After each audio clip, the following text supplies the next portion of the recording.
Ayan mga boss, nandito na tayo sa pwesto ng mga dogi. Ayusin ko lang dito bago ako umalis, bago ako puntahan yung mga doon. Kung nandun sila, kung nasan sila na naman. Kinalat yung tinapay. Mga pasaway, kinalat. Pero kinakain nila yan pag matigas na yung tinapay. Malutong kasi. Ayusin ko lang muna bago ko sila hanapin.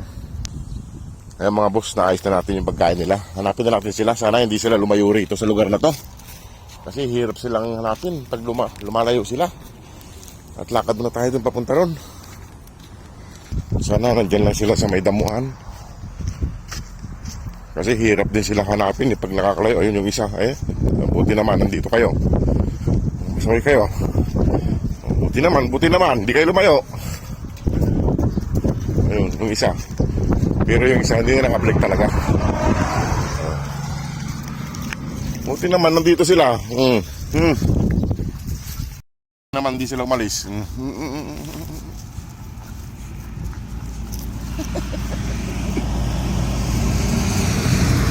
Mga boss, buti naman hindi sila umalis dito. Nandito lang sila.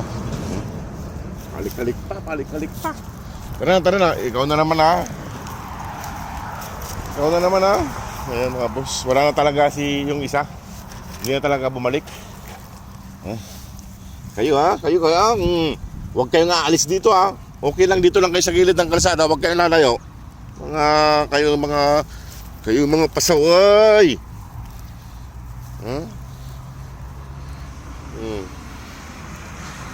Buti hindi sila umalis ngayon mga boss kasi mahirap maghanap kay malawak dito Ayan.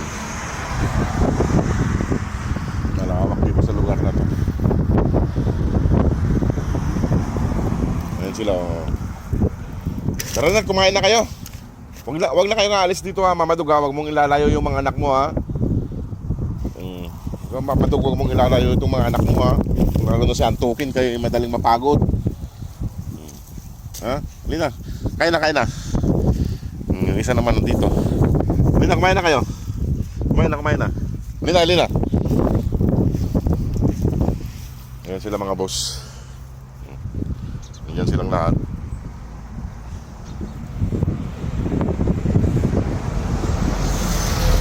Apat na lang sila mga boss.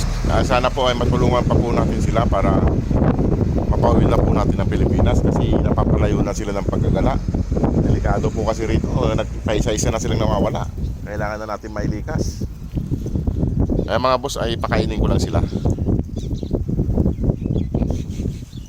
Ayan mga pasaway.